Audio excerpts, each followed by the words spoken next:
Namhlanje ngifuna ukukhuluma nge-message ethi the great vine.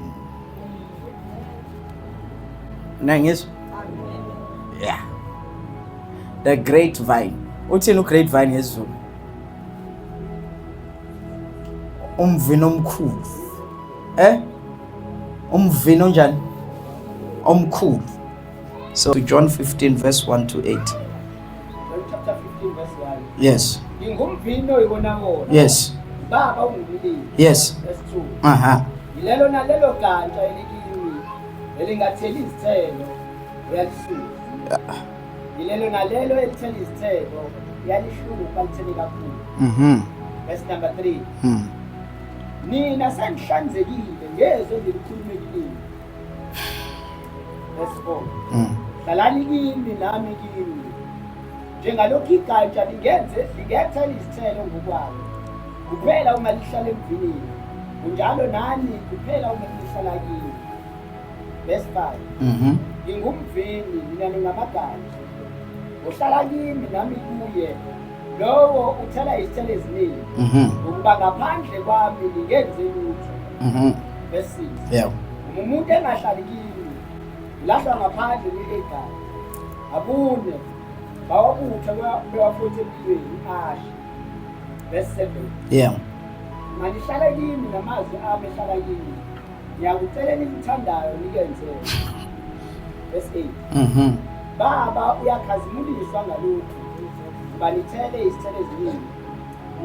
Libe ngabafundi bami. Go to verse 5. Umfunda isingisi. I am the vine. You are the branches. He who abides in me and I in him bears much fruit. For without me, you can do nothing.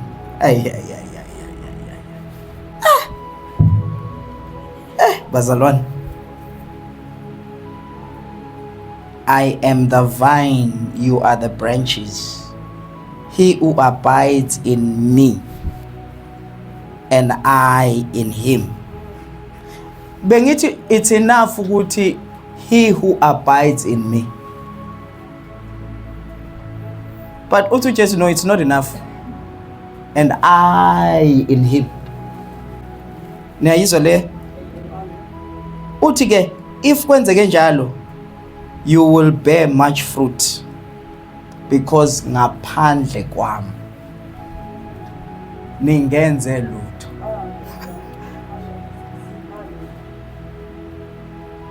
Listen, uthi for without me you can do nothing.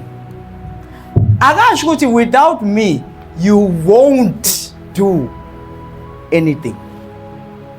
Uthi without me you can do nothing. Akasho ukuthi without me you won't do anything, which means ungenza. Baningi abenzayo kodwa ngokwe blueprint abenzi lutho. Ngokwe blueprint yami nempilo zabo babhizi nje benza izinto ezingekho.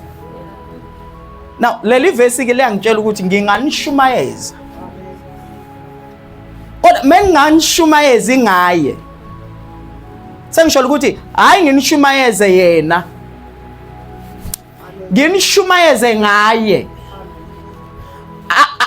Ukunishumayeza ngaye kudlula ukunishumayeza yena. Wo yabayizwa lento engisho. Kukhona ukushumayela ngaye kodwa kukhona kodwa ungashumayeli ngaye. Ungekho kuye. Ngamamazwi kungakhulumi yena, kukhuluma wena ngaye. Kuyakhulumeka ngaye, kungakhulumi yena. Ngiyaphinda. Possible ukukhuluma ngaye kanti akukhulumi yena. Kuyingozi ke kulokhuluma ngaye kanti akukhulumi yena, nalo okukhulunywa kuye ngaye kanti akazi ukuthi akukhulumi yena. bobabili basengozini ngoba lo okhuluma ngaye kungakhulumi yena uzothi mayisefika ekhaya athi angiwakhiphanga yena madimoni ngegama lakho, angenzanga yini imisebenzi yamandla ngegama lakho, angiprofethanga yini ngegama lakho. I-answer ithini? Hamba menzi okubi angikwa. Ngoba bengithi lento engiyenzayo yinhle nje, ngoba bengithi abantu bebephila nje, ngoba bengithi bengiprofetha ngize ngiprofetha ukuthi khona nefrijini nje, kodwa athi hamba menzi, akaphiki, akasho ukuthi no uqamba amanga, uyazi ukuthi kwenzile, kodwa inkinga ubukwenza ngegama lami, ubungakwenzi ngami. Usathi ke la uthi ku verse 5 u15 uthi mina ngingumvini nina namagatsha, uthi ke hlalani kimi nam ngihlale kini, uthi menenze njalo nizothela ini? Izithelo. Masethi ke ngoba ngaphandle kwami, uchaza ukuthi ngaphandle kokuthi mina ngihlale kuwe, wena ungahlala kimi, kodwa as long as mina ngingahleli kuwe. So uma ubona izithelo zingekho bahleli kuye, yena akahleli. Othi nginisize, if this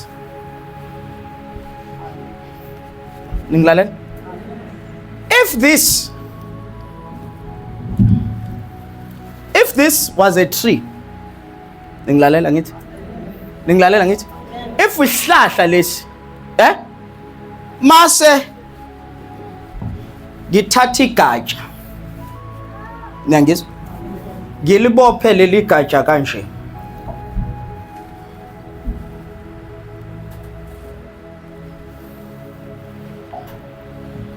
ubani ohleli komuntu? Ngicela ukubuza, mokufika isikhathi sikamango, mokuyisihlahla sikamango, leli gatsha lizothela? Yindaba lingelithele? Ingoba yili gatsha elihleli kuye labanjwa ngesalotape. So into ephuma kumvini ayikwazi ukungena. Nkosi yami. Ngoba isithelo noma siphuma egatsheni kodwa siphuma egatsheni siphuma kumvini. Bayizwa into engisho. Uthi kuJesu musana ukugaxwa. Uthi manihleli kimi nam ngihleli kini nothi nicula ke uzwakala. Ngiyangizwa worship team. Uthi uJesu manihleli kimi nam ngihleli kini, uthi niyothini worship? Asolalela ivoice, sizolalela uNkulunkulu kwivoice. Nayizwa lento engisho? Yes. Now kuyenzeka ke uhlale kuye ngokuze enkonzweni, kuyenzeka uhlale kuye ngokuthandaza, kuyenzeka uhlale kuye ngokunikela, kuyenzeka uhlale kuye ngokufasta, kodwa uthola ukuthi yena akahleli kuwe. Na i-mistake. Ingakho sicabanga ukuthi wonke umuntu othi Jesus, kunelizwe lingibusisayo lithi akekho ngathi uJesu uyinkosi unless ngaphandle kwamoya kaNkulunkulu. Bangakho abantu abathi uJesu uyinkosi kodwa bayasho, kodwa lithi izwi akekho ngasho. Abayizwa into engisho. Kusho ukuthi ungasho semuthi uJesu uyinkosi uyijolela, ngokaNkulunkulu awushongo lutho, kodwa ushilo kwabantu, kodwa kamoya uthuli. Bayizwa into engisho. Angizwa bazalwane ngithini kunini? Igadeni into eniyenzela uNkulunkulu ningayenzi ngoNkulunkulu. Ngoba mina ngingumvini. nina namagatsha. Uma nihlala nami ngihlala, uthi benenze njalo ke niyothela izithelo. Niyangizwa? Ngoba ngaphandle ningenze noma nenza. Noma ungaliqala lelo business ngaphandle.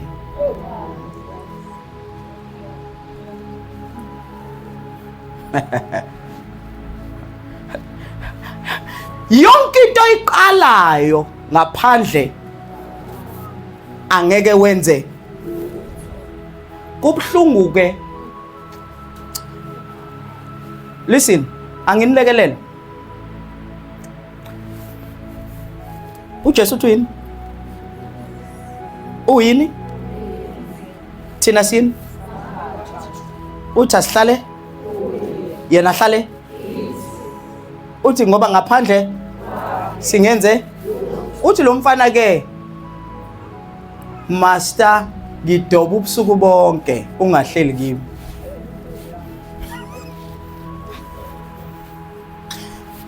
Whole night bengithi ngidonsa inet inenkalankala eyodwa. Uyadoba. Mayiphuma ekhaya uphume ethi ngisayo. Kodwa ngaphandle kwami. Ngikhuluma nani bazalwane? Akushiyo ukuthi ngeke uyenze lento ofisa ukuyenza. Uzoqhubeka uyenze. Kodwa ngaphandle kwami. Ungenze? Uthi lo mfana ke, Nkosi, Master, ngidobe ubusuku bonke angibambanga next. Uthi ke, bathi kusho wena manje. Wena usukimi. Nangizwa? Ningilalela ngithi? Uthi ke, ngizophinde ngiyenze lento kade ngiyenza ngingedwa. Manje sengiyenza ngiyenziswa uwe. Ngokomthetho mina ngisafuna ukwenza le ngoba sengikhathele ukuyenza ngibuyele ekhaya. Kodwa manje njengoba sengiyenza nje angiyenzi ngoba ngiyenza. Ngiyenza ngoba kusho wena. So mangingabambanga lutho okwazi ukuthi akumina ongabambanga. Wena ongabambanga. Bayizo lento engishoya ngithi ningilalela ngithi that is why ke nokuthi umoya ingcwele athi mutshele ubaba kaSidudla ukuthi ngizomenzela lento ngesikhathi esiwukuthi. Mase ngifika ngithi mina baba kaSidudla uNkulunkulu uthe uzokwenzela ukuthi ngesikhathi esiwukuthi mase ngiyaphuma lapha angiyelokhe ngithi kazi izokwenzeka yini ngoba bongingasho mina. Neyizwe into engishoyo. Mangithi mina kuzokwenzeka imanga manje next 3 months kuzokwenzeka into esingakaze ziyibone. Manje leyo nto mina ngiyahamba ngiyolala. Oy hayi. Waphela into engishilo mina ngiyazi ukuthi ayincikanga kimi. Incika kulo ishoyo ngami. That is why ke when you are matured uyakwazi ukuthi mase bebuya abantu bethi baba lento ishilo yenzekile uthi mina khona bengale. So asibonge yena hayi mina. Mina mengisho ngizohlezi ngibheda. Noze niphume nisale nu2 nisale nonkosikazi nezingane zami lokuthi hayi yo kade kwaqala kuthiwa. Amfundi sesiyazi kusezothi. Namanje kusanjalo. Ningilalela? Mina ngiyini? Nina niyini? Hlalani nami ngihlale ngoba ngaphandle kwami menike nayibamba leyo nto niwakude. Ungayiqali into ungakayi kuyo. In the beginning God. In the beginning God. In the beginning God. In the beginning yokuzenkonzweni God. In the beginning yokuyothandaza God. In the beginning yokuyonikela God. In the beginning yokufasta nje osofasta nje God. If you put him in the beginning, if you make him Alpha, he'll be Omega. Ninglalela? If you make him, he will be what? Omega. Imagine if labafana laba behamba ngomkhumbi wayengekho. Niyakhumbula kuvuka istorm elele. Kwasho ukuthi bahamba naye. Nayo hamba nabo. Inkosi yabazalwane ayike. Abafana bazalwane kungena amanzi emkhunjini. Niyangizwa? Bahamba nobani? No Jesu. Bahamba no Jesu. Yasini kuyahambeka naye. Ithi uma uhamba naye nangumoya ingcwele ngilekelela. Ithi kuyahambeka naye. Ithi futhi uma uhamba naye amanzi ayangena emkhumbini. Ithi noma uhamba naye ayangena amanzi emkhumbini. Umehluko nje ukuthi yena mehamba nawe uyakwazi kumvusa. Uthi Nkosi awukhathali yini sifa. Mehamba nawe uyavuka. Athulisa umoya. Athula amagagasi. Nkosi awukhathali yini sifa. Kodwa uma uhamba naye awukwazi kumvusa. Kubizwa ukuthi naye ahambe.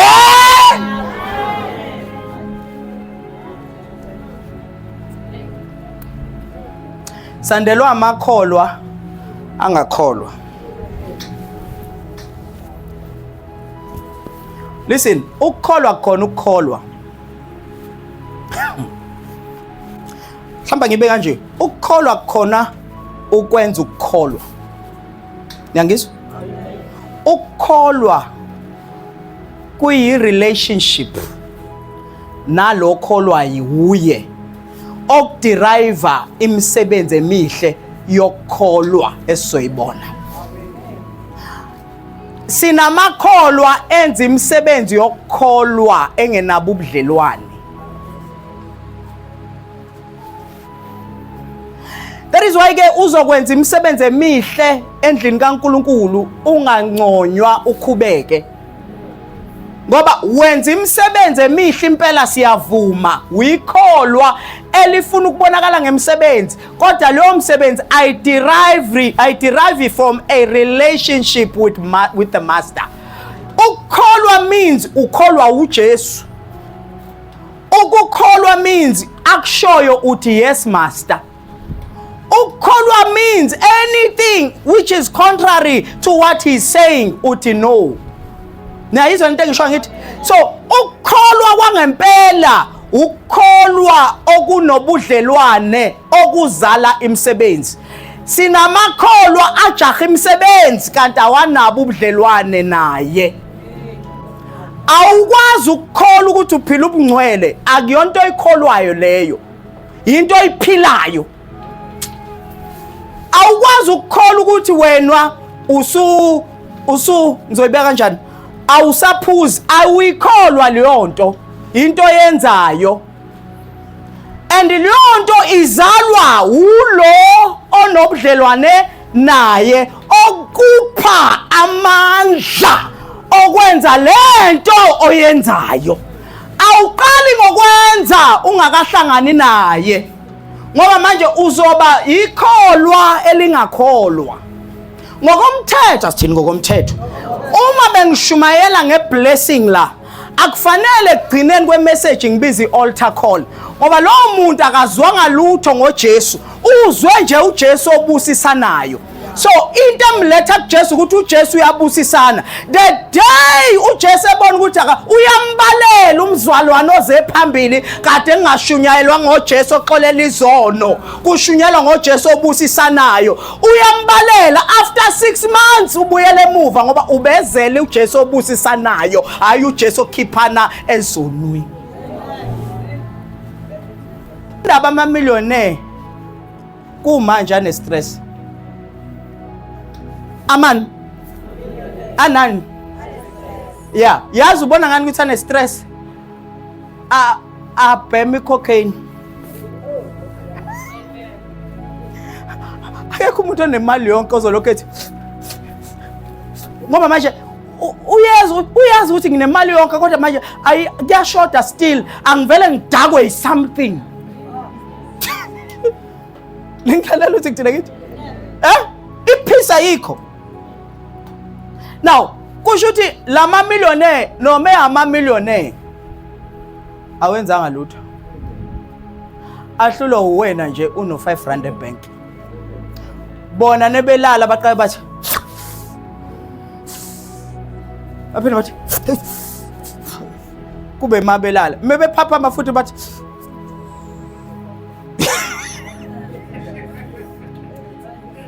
lalela wena udla igunya nama-fried, ushaya isigcwala isisu, ulalise kwengane, udla igunya bona badla ama-lobsters, badla ama-oyster, neyizwa leyo nto, badla ama-cuisine, badla yonke leyo nto leyo, badla buka nje abaye bangibuza, mfundisi, give us.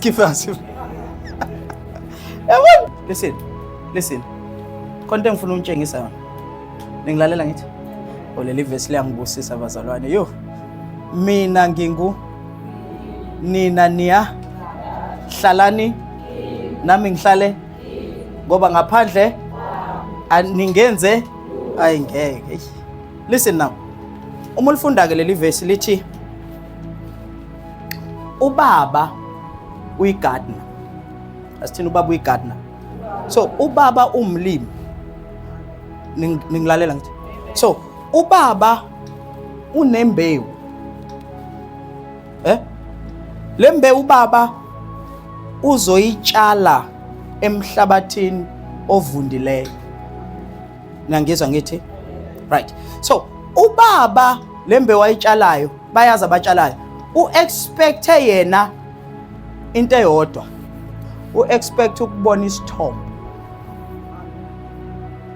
Bayizwa. U-expect ukubona kuqhuma something. Mase yaqala yajabula ukuthi hayi ke seziyaduma. Niyangizwa? So ngilaleleni kahle ke manje, ningavumi usathana ndrop. Asithini wonke umuntu unomsebenzi wakhe. Now ubaba umsebenzi wakhe ukutshala emhlabathini ovundileyo. So ubaba ufuna umvini. Asithini ubaba ufuna umvini? Yeah. So moke kwavela umvini, umsebenzi kababa usuphelile. Now asithini umvini, umsebenzi wawo ukukhipha igatsha. Now umvini umuke wakhipha igatsha, umsebenzi womvini usuphelile. Nihamba nami? Yeah, now umvini ukhipha igatsha. Igatsha umsebenzi walo ukukhipha isithelo. Ubaba utshalile wakhipha umvini. Umvini wakhipha igatsha. Igatsha lakhipha isithelo. Now iproblem esinayo ukuthi ubaba uwenzile wakhe nomvini wawenzo wawo, indaba ifika inaka legatsheni. Igatsha lisikhipha isithelo, kanti isihlahla sikamango ngomango.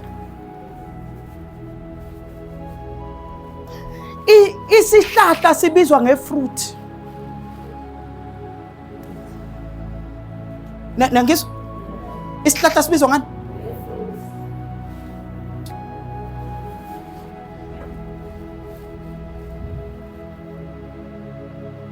Ubona uma uthenga isithombo mhlambe ka Shoprite,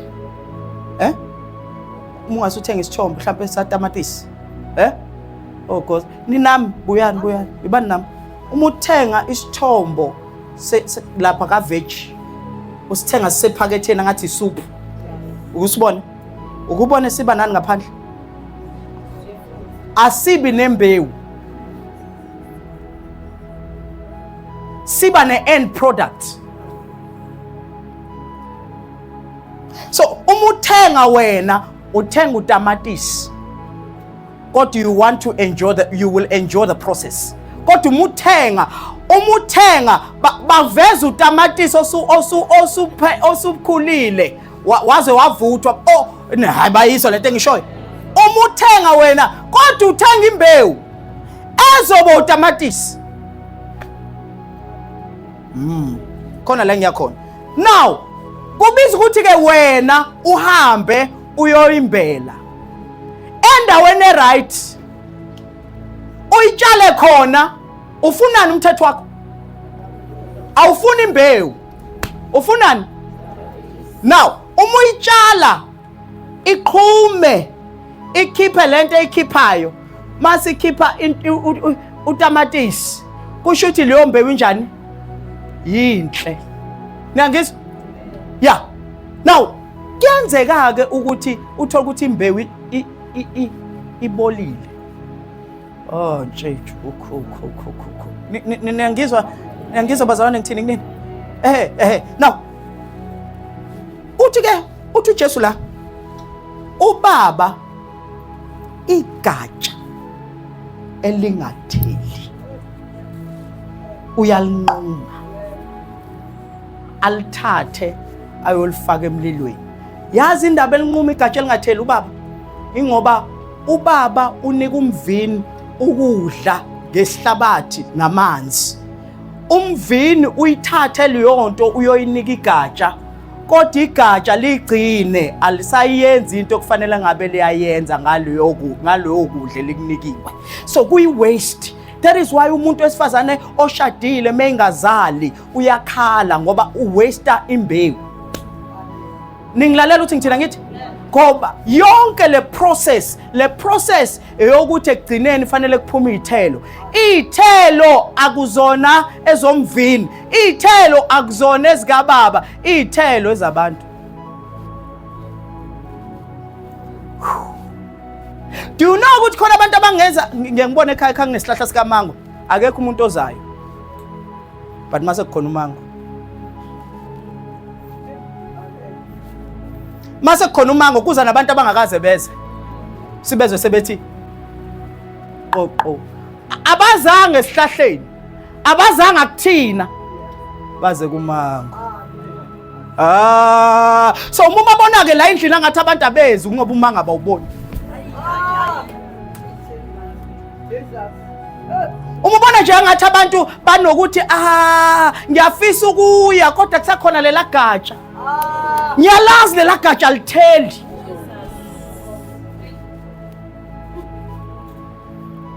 Ningilalela ngithi? Ubaba uyigardener, uJesu umvini, thina samagatsha, ziphi izithelo. Abazalwane bamanje bajahe ama gifts, hayi ama fruits.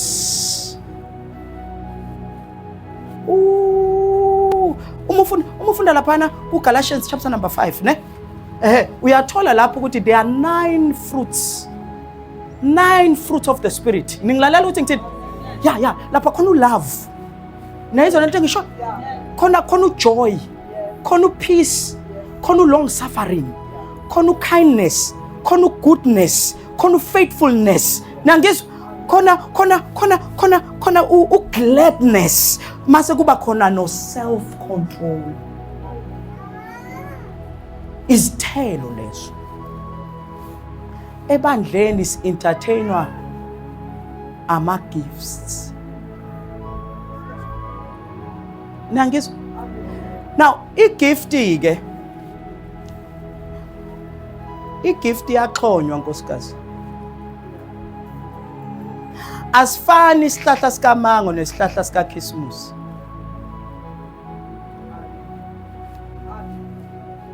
Noma konke ngathi kuyisihlahla kuhlazana. Kodwa uma usondelo uyabona lesu plastic. Noma sinama lights. Kodwa su plastic lesi. Lesi yonke lama aphula la. Awadleki. Awu plastic. Sisize Jesu. Nengizwe ukuthi lesi isihlahla kona uma usibuka, uma uqhama ukuthi uthi awemana isihlahla sasisihle. Kodwa uma usondela uthi ubone nama lights efakiwe. Uthi uma usondela ubone ukuthi man. Uthi ngengilume la. Manje nali igatsha. Nali fruit liyalenga. Othi ngengidle, ngengilume, uthi athola hayi man. Lento ayidleki. Uplastic. Na kunabazalwana abanjalo ke. omunye usuka kude ebona ngathi hayi siyathembisa lesa sihlahla. Nakhumbula umkhiwane usuka kude awubona uhlaza athi khonto engizoyithola lapha, athi uyafika khona uplastic. Yebo yena uyahlabelela kodwa kuhlabelela uplastic. Bangezwe uthi ngithini? Yebo yena uyashumayela kodwa kushumayela uplastic. Yebo lona ibandla ligcwele kodwa kugcwele amafruthi ke athatha isikhathi, because amafruthi awabekwa aphuma ngaphakathi kumvini. Ngoba manje kufuneka kuphume into efana nomvini. Ayayayayayayaya, fanele kuphume into efana nembewu. Lalelani bazalwane, ubaba wamtshala uJesu emhlabeni.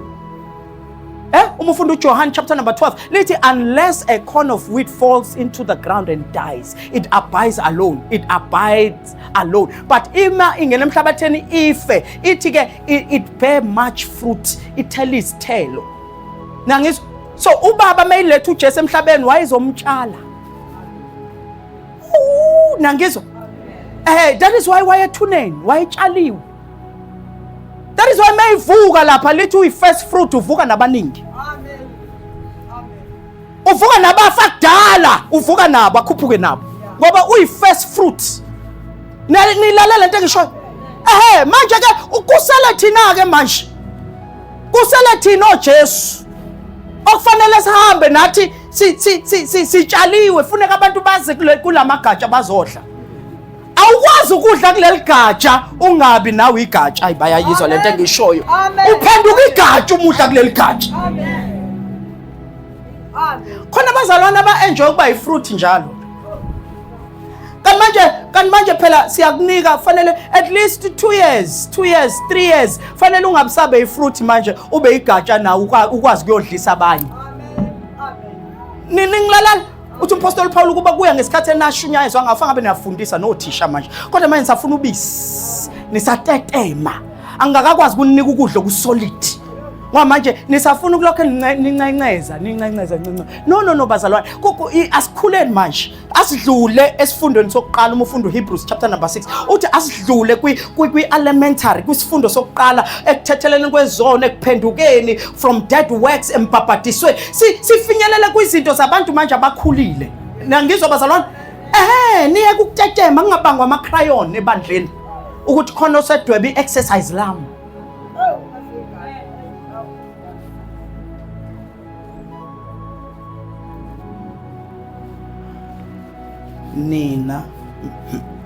Mina ngumvini.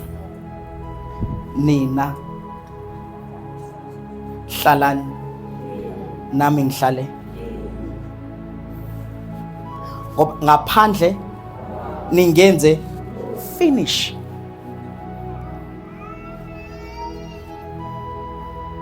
So ubaba udingani bazalwane amafruit ne? In fact awufunde 8 verse 8 uthini? Yeah. Whoa. So kufanele si-investigate ukuthi yini eyenza ubaba akhazinyuliswe. Nangizwa? And lento ekhazimulisa ubaba asifune yona. Ebazalwane uJesu akasekho, asimJesu akasekho. Usekhaya. Ukhona ngathi. Nangizwa bazalwane. Ingakho ethi kubafundi bakhe ngiyahamba manje ngekhaya. Uthi ngiyonilungisela indawo. Uthi ke nizoba udlalana eJerusalem ningahambi nize nembathiwa amandla amoyingcwele. Uthi ke mayisefikile yena uzonenza njani? Onibhabhadisa. Usethi ke nizoba ofakazi. Nangizwa? Yeah. Kusho ukuthi nizofakaza ngami ukuthi ngafa impela kodwa ngavuka. So nizofakaza. So manje abantu ufuneke mebebuka thina babona uJesu. Akumele abantu bebuka thina basho ukuthi you know asihlebele ukuthi ngihlebe. Lalelani nginitshela iqiniso. Abantu abayifuni insindiso. Abayifuni noma in fact abantu bayizonda insindiso. Yazi indaba bayizonda insindiso ingoba abantu abayirepresentayo abayirepresenti kahle. Angazi noma ngizwe. Si representa listen. Lithi iBhayibheli fanele silikhulume iqiniso kodwa silikhulume ngothando. Asikwazi ukuhamba sigandaya abantu sithi nikhonza amadimoni amadlozi. Asikwazi ukwenza lokho. Ninginalela ngithini? Asikwazi ukwenza lokho. Abantu listen. Abantu fanele sibawine ngeqiniso kodwa spoken in love. Lingafiki libaxoshe. In fact, singaqale sikhulume inkinga zabo singakavezi solution. Angenza umzekelo ngiyaxolisa baba Sidudlu kweza lo mzekelo ngawo. If ngafika mina ngathi kuwe uNkulunkulu ngeke akubusise ufake isiphandla. Wawuzoqhubeka uze. Ngenza nje umzekelo. Akekho ke wathi umuntu ofaka isiphandla uye esihogweni. Mina okwami ukungibula uKristu. Amen. Ubaba kaSidudla ayibonele yena ukuthi no man akusangifanele sengilizwile iqiniso ngoKristu. Yekana abantu nezinto zabo. Shumayela uKristu. Niyangizwa bazalwane? Lithi iBhayibheli uPhilip wafika eSamaria washumayela uKristu. Laphenduka iSamaria. Into edala ukuthi abantu bangaphenduki sishumayela isonto, sishumayela umfundisi. Mina ubaba wami enkosini ubani? Akunamsebenzi ukuthi ubani ubaba wakhe enkosini. Into esifuna ukuyazi inkosi yababa wakho. Manje ngeke uzubizela umuntu esontweni. Isonto alikwazi ukugcina umuntu ugcina uNkulunkulu. Ningilalela ukuthi ngithini bazalwane? Bazosindiswa kanjani abantu sibajaja sibakhondema? Sinenkinga evangelini. Umoya ngcwele kodwa uyaklina khona ayilungisayo. Sinenkinga thina mase sisindisiwe senza ngathi asikaze sizenze lezi zinto manje sishayayo. Siyibona manje sesigqoka amasuti sesibahle sesiphathelwa amaBhayibheli. Siyibona manje sokukhona izinto esibona ukuthi lezi zinto azisifanele. No bazalwane, umusa nje. Into afasiyithandazela ukuthi inkosi lento yangibamba imbambe naye. Amen. Sikhohlwe izinto zamadimoni nokuthi ubani amadimoni, abantu abangasakha amadimoni aphumani lapho. Shumayela uKristu. Umoya ngcwele uzoyi-amplify lento oyishoyo enhlizweni yakhe. Ulimhlabe aphenduke. Hayi ukuthi akaphendula umuntu. Umuntu akakwazi ukuphendula umuntu. Umuntu uphendula uNkulunkulu kumuntu. Ibandla lilahlekelwe uthando. That is why izwe linalo uthando. Izwe line false love, but izwe lincamela false love ngoba i-real love vela ayikho nasebandleni. Ezweni bayakwazi ukuthi bathi ngizokufaka emsebenzini. Noma ngathiwa bafakene kanjani kodwa bayafakana. La ebandleni umuntu la ebandleni okuthiwa usethola iposition emsebenzini akaqala ebandleni uqala eminyango kwabangani bakhe ayiphila nabo abangasindisiwe. Athi kuyaqashwa mnganami emsebenzini lethi CV yakho ashiye osisi bakhe enkosini. Luphi uthando lapho? Listen, uJesu lento mayiyenza sithina uJesu lento mayiyenza. Ngokomthetho kwakungafanele sihambe siyezweni siyo advertiser. uJesu wayefuna ibandla li-advertise lona. Izwe lize libandleni, hayi siye kulo. Hayi ngeke ngizwe ukuthi ngithini. Listen. Lithi iBhayibheli uJesu lapha zonke ini kuphi?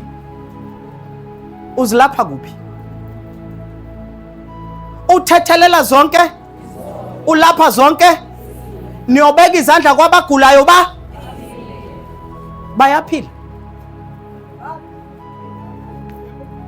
No, No. Lento engikhuluma angikhulumi because I'm not advocating indaba ye-top fan nendaba yesonto. Ngi-advocate mina ngibizelwanga isonto, ngibizele umzimba. Amen. So kunenkinga emzimbeni. Umzimba uyagula. Angeke ufe umzimba ngoba as long as uChrist eyinhloko noma singaxhuga kodwa ngesife ngoba inhloko iyona expert. Do you know ukuthi uyakwazi ukunqunya unyawo uphile? Do you know ukuthi uyakwazi ukunqunya isandla uphile? Do you know uyakwazi ukunqunya isingezansi uphile? Kodwa ukwazi ukuphila ikhanda lingekho. So as long as ikhanda lisekhona umzimba usazophila, kodwa umzimba kaKristu uyagula. If usineqiniso nje siyabona ukuthi umzimba uyagula. We are sick, bazalwane. And kubiza ukuthi siya kuNkulunkulu siyokhala sithi baba sonile hayibonile. Awukwazi ukuqhuza ukuphozo isandla singakuyobamba. Manje makuqhuza ukuphozo isandla sithi shosho. Besilindile vele ukuthi uyoqhuza kanini ugijima kangaka. Akugijinywa kangaka. Ubungaboni la uyakhona. Manje uthi Jesu ke umbuso who is divided among itself angeke ukwazi ukuconquerish, angeke ukwazi ukubusa. If uSathane customer demon ngoSathane angeke akwazi ukubusa. Manje ibandla li divided, sibhizi nezinto engathi shu, sibhizi nokuthi mina ngumbani, akekho othi mina ngumntwana kaNkulunkulu. Kusho igama leqhawa, mina ngumbani. Asinandaba negama lesonto, alikho igama lesonto eBhayibhelini. Simunye kuKristu. Wonke umuntu uqokelela igogogo lakhe. Wonke umuntu wozani la ku right la ikhona la enzothola khona izinto zenu. Wozani nonke nizi kuyi uJesu, kuyiwa kuJesu. If usihlangene la imotive ungayena uKristu then si stockfella. And ku stockfella ke khona imali ehlala kuyi.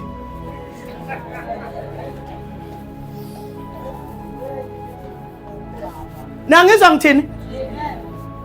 No. Listen bazalwane, we must attract izwe. Nangizwa inkinga yethu sifuna ukuthola izinto zezwe in the name of Jesus. Ngiyantshela iqiniso, khona abantu laba bangathenga imoto bahambe bayezweni babuyele ezweni ngoba into ebasusile ezweni ngoba bangani babo sebenezimoto yena kanazo wathi angizozama la eJeswini beJesu uzame eJeswini kunoJeswini la. The day imthandazo iphendula uJesu ubuyela back uthi nami sengifana nani ka sambeni ke. Ubengazelanga uJesu.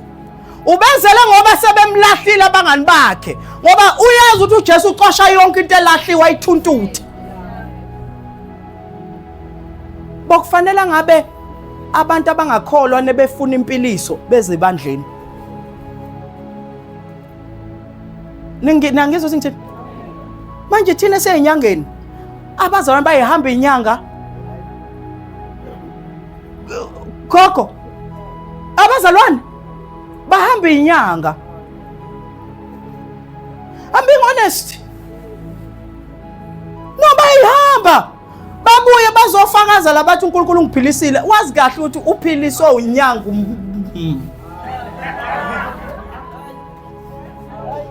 Ngikhuluma inyani. Ngikhuluma ini? Ziyahanjwa inyanga ebandleni. Kusuka phambili kuyophuma emuva khanjwe inyanga. Yazi indaba, there's no power, there's no solution. Liyafundwa leli iBhayibheli sibona uNkulunkulu ukuthi uyakwazi ukwenzani kodwa ayibonakali yonto. Izobonakala kanjani uxamalazile?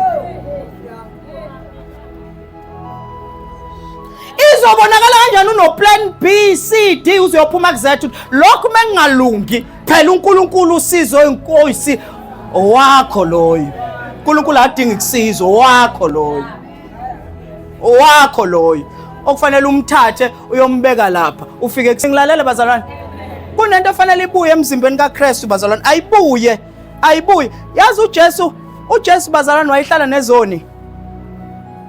Uthi udokotela kadingeki kwabantu abangaguli. Bathi nebethi hawu umaster wena indaba ehlala nama tax collector nezoni. Uthi umuntu ogula udokotela udingeka kuphi? Kwabagulayo. Ngithandile into efaka wena Justin ukuthi uthe ufika lapha wafika washumayela uKristu. Yebo. Kuyisikhathi engasona. Akuba umuntu othi ukhonza phi umtshele. Kodwa ungasho ukuthi woze esontweni. Uyabo umuze esontweni. Okay. Awuthi ngifake i-disclaimer. Bakhona abantu abangakwazi ukushumayela. Nangizwe. Yeah, ngoba kukhona iSamaria lathi Samaria wozani zombona ongitshele konke. Nangizwe bazalwane. So, ukhona umuntu ongakwazi ukukhuluma athi hayi uma ufuna ukuphila woze enkonzweni. Nangizwe. Yes. But okwazi ukukhuluma number 1 uthanda likhuluma ekuqala. Umuntu aza kubuza athi hayi ngeke. Abantu abaningi la abakhuluma bathi lisakhona ibandla nje. Mina ngithusa ukuthi we've always been preaching like this. And babuyela ama video namadala ambathi omunye wathi sengiwalandele wonke nje. Ubungenzeli thina. Because into ye-character nento yokuzenzisa nento into okufanele singayenzi leyo nto. Angiyithandi leyo nto. Anginjani bazalwane? Uku-actor. Ubone moku-act ukuthi mase kunyuka amagama kubhalwa amagama abangempela.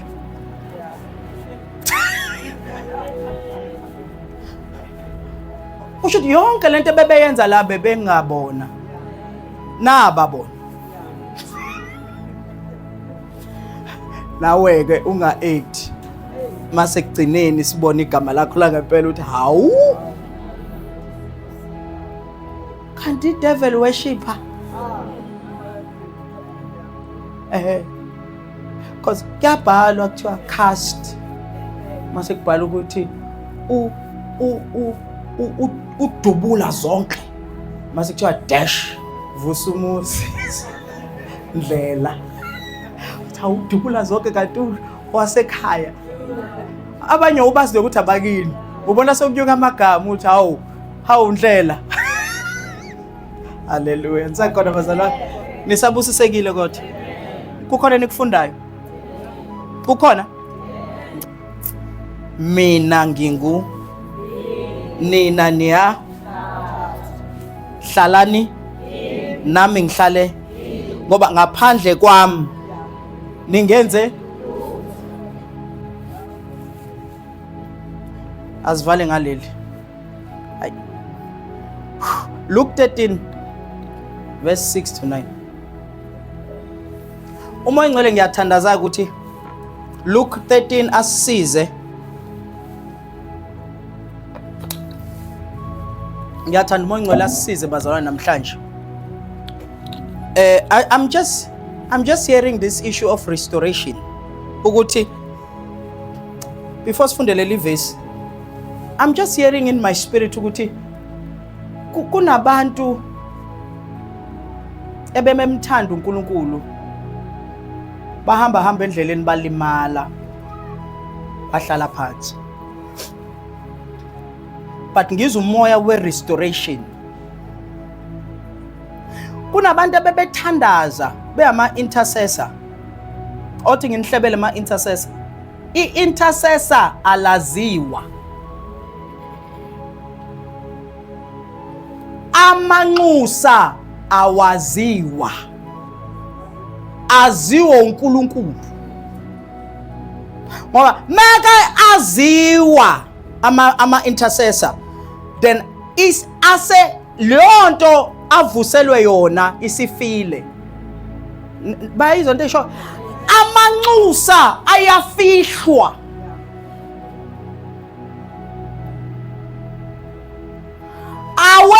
amanxusa ayi-advertisayo ngoba asuke evuselwe i-assignment to protect, and iwo ama-watchman nama-watchwoman ayibona impi, ahlala endaweni ephezulu, impi ayibona, yiwo abona impi ingakababoni. And then they sound an alarm ukuthi khona impi ezayo.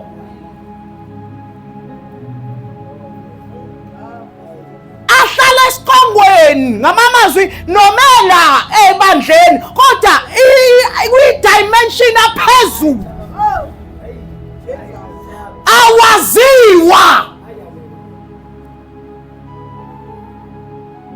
Ngikhuluma ngama-intercessor mina. Ukhona umama owaye umprofeti uma ufunda kuLuke chapter number 2 kodwa waye yi-intercessor. Kuthi igama lakhe u-Ana.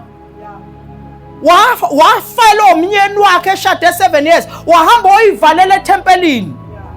Waze waba na 85 years ezila ukudla ethandaza, ethandazela ukufika kwenkosi.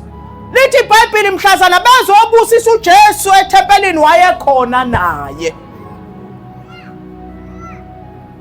Asimazi lo mama.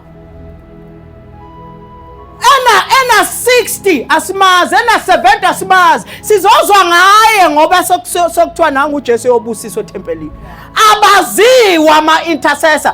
Ize lento abavuselwe yona ibonakale. We-intercessor njani elithandaza online?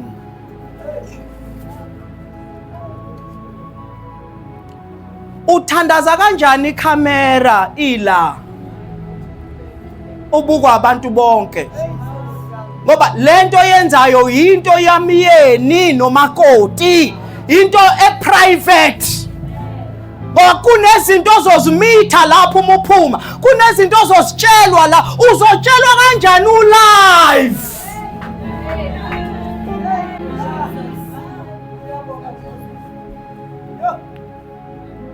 It's a show. It's a show. Abakwenza ngisho ukuthi wrong. Abakwenzayo kodwa mina umoya ingcwele ungibhulela ukuthi ama-intercessor into yokuqala usathana ayi-attackile emzimbeni, u-attacke ama-intercessors. Emva kalokho ngoba ama-intercessor yiwo agade lento uNkulunkulu ayibeke encekwini, igadwa ama-intercessor. Afasta ngashongo. Laba prophet bamanje bahlezi beprofeti into engekho, into eyodwa njalo.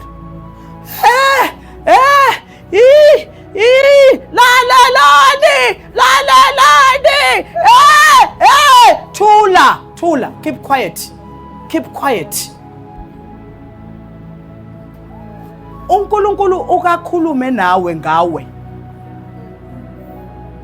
Noma njalo lo uNkulunkulu wakho ukhuluma naye bandla, akaze akhulume nawe. Akaze akutshele nje ukuthi indlela egqoka ngayo ayikho right. Akaze akutshele nje ukuthi imbozi ikhanda before wenzeni. Akaze akutshele nje ngezinto wena kunezinto eziugcopho la kuwe kodwa hey bantwana bami, okay siyabona abantwana bakhe uthini kuwe.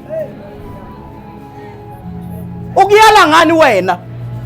Kunezinto ofanele ungayikhulumi phambili uthi baba bengicela ukukubona. Ngicela ukukubona baba, ngicela ukukubona. uNkulunkulu uyangihlupha ngento ukuthi baba uthi izokwenzeka. Manje bengicela sivimbe sithandaze. Ngiyaqala nje mina ngiyangena ebhandini. Ngicela utshela uma ungatshela umuntu omunye. Phela finish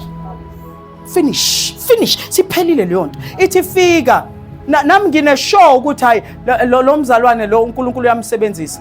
Ayishow. But ngoba umoya kaNkulunkulu awukho ebandleni, yonke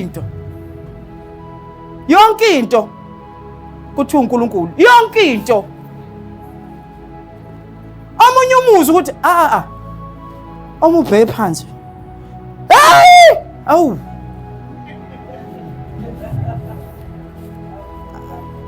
But umthandazo wami ukuthi let's go back.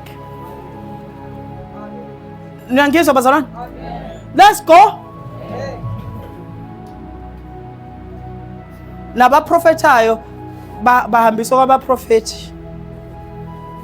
Angazi ke kuhanjwa kanjani kodwa bane walk nje ukuthi umprofeti.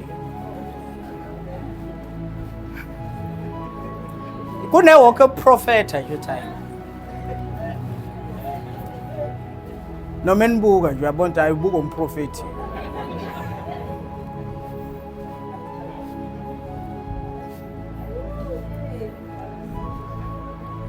Into ebhlungu labo uNkulunkulu abagcobile ave belapha.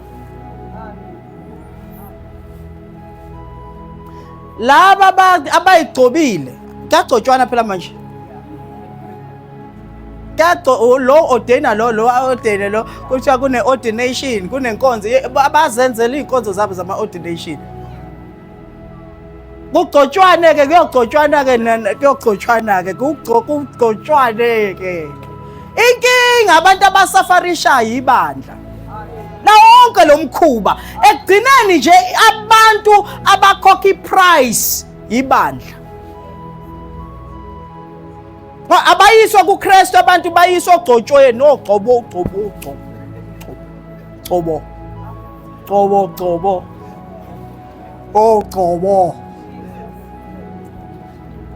Ogcotshiwe. Ningakhulumi ngogcotshiweyo kaNkulunkulu. Kusho ukuthi mengagcotshiwe yenzani nini bazalwane? Hayibo ningakhulumi ngiyadlala. Umthandazo wami ukuthi inkosi abalimalile endleleni, especially ngesikhathi seCovid, restore them, babhandishe, babuyisele emabandleni. Na umthandazo wami. Because akuzukwazi ukuthi ukhonze online, akufani. Ubabuyisele kuphi bazalwane? Hayi kuphi? Hayi esontweni. Ubabuyisele kuphi? Yes. Uma ufunda nje incwadi yezendlo lithi babenezelwa kuphi? Ebandleni hayi esontweni. Kusho ukuthi noma abantu bangasindiswa ema-respect, noma abantu bangasindiswa eGoli, baya edwa kuphi?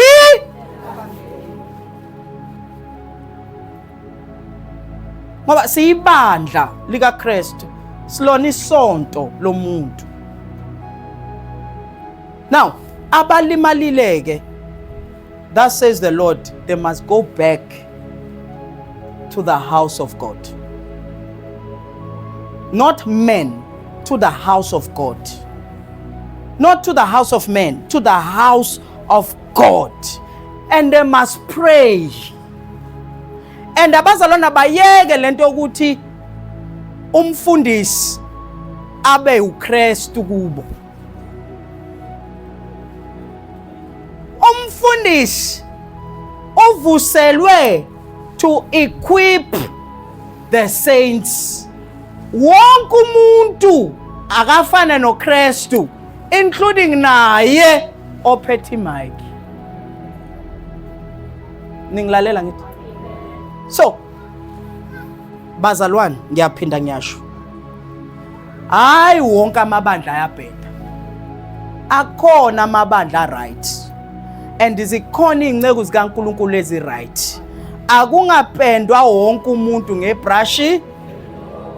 Niyangizwa ukuthi ngithini? Akhona amabandla.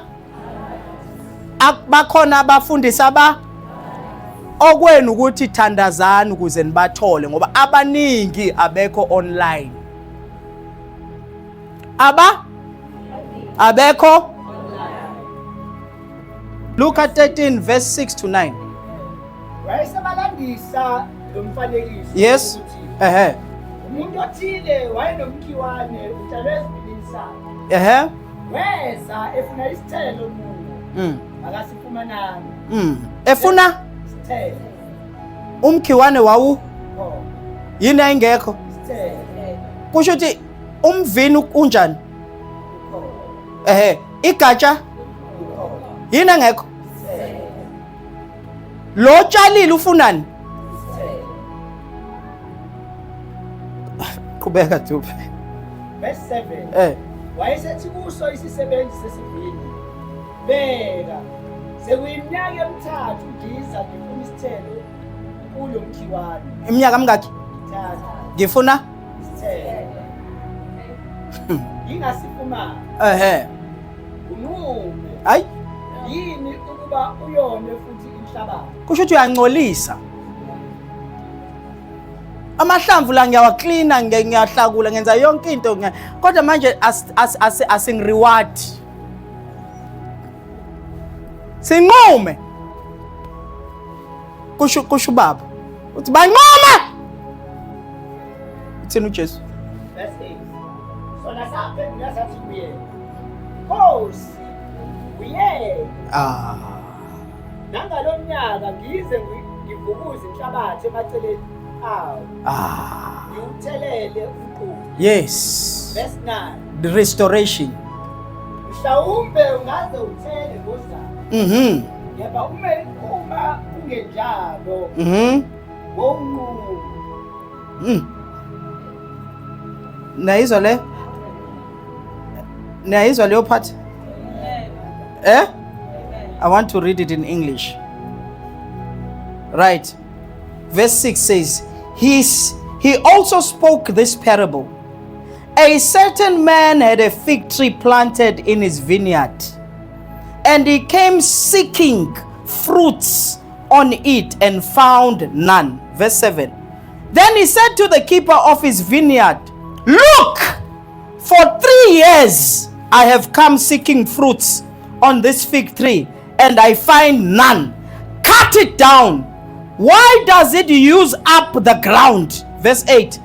But he answered and said to him, Sir,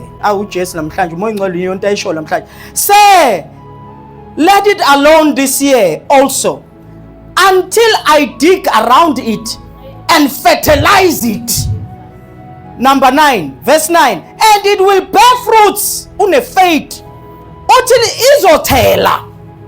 Well, but if not, after that, you can cut it down. Let's stand. Ebazalwane, sesinikwe elinye ithuba. Ngokababa bofana ngabe sesiyakhanselwa. Kodwa ithi lento uthi uma ingcwele noma awuthi ngibahlakulele ngibafake nomanyolo. Obanike another year. Ubone ukuthi ngeke bathele yini ngesikhathi sokuthela. Bazalwane, isihlahla esingatheli siyanqunywa, esithelayo siyaprunwa. Ipruning ayimnandi kodwa uprunelwa ukuthi uthele kakhulu. Na kunabazalwane la abaprunwayo so that bezothela kakhulu. I want to pray namhlanje. Ngifuna ukuthandana nabazalwane abathi ngiyavuma Nkosi. Kade ngilithola izwi. Kade ngiwuthola umthandazo. Kodwa izithelo Nkosi ngiyavuma zibonakala. Ngicela unginikele enye ithuba. If ulo mzalwane, come forward. Let me pray with you. Ngiyavuma. Ngitholizwe kuyilona elihlukanisa umuntu nesono, ngimtholile uJesu. Umoya engcwele ukhona ngaphakathi kimi. Kodwa Nkosi nginenkani. Uthina aw imihlange oh sikwe